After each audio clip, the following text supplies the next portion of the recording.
Kinyi babana emaluongo. Sama chio kinyi babana emaluongo. Sama wuothe yora babana emaluongo. Sama wuothe yora babana emaluongo. Sama tio tija babana emaluongo. Sama tio tija babana emaluongo. Sama tio tija bamayo emaluongo. Sama pobiro Yesuyo emaluongo. Ibadi malo sama pobiro Yesuyo emaluongo.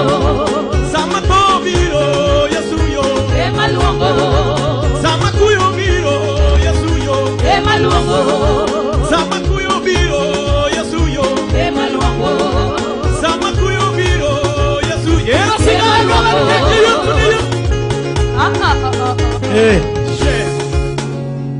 ber kosok ber donjo kosok donje to imoki pam ne Yesu ni ini huka hu daki pam ne jothumiawa aduoko nwero kamano jomochung beda kichung nikech pod wadhi mbele ile ninauliza hawa wamekaa tunaposifu Mungu hawajui Mungu hawajui Mungu. Unajua kwa Mungu hakuna VIP. Naomba nitangaze hivi. Tumetenga viti vya familia ya George. Na familia ni kubwa maana ana mke na ana familia yake. Ninaomba wasaidizi wa waheshimiwa ambao mmeketi kwa hivyo viti. Munatukosea sasa.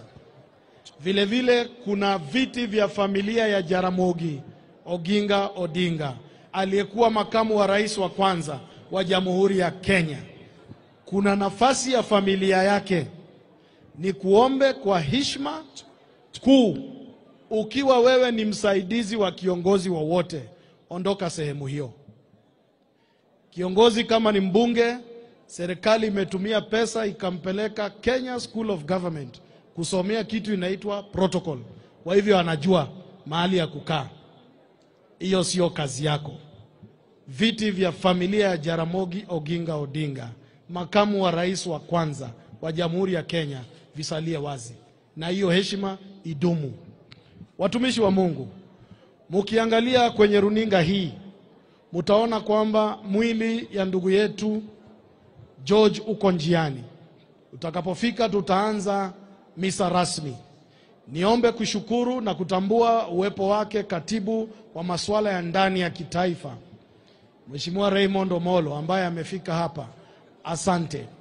Tuko na viongozi mbalimbali ambao wamewasili hapa, akiwemo Ker Odungiranda. Asante sana Ker Odungiranda kwa kufika hapa.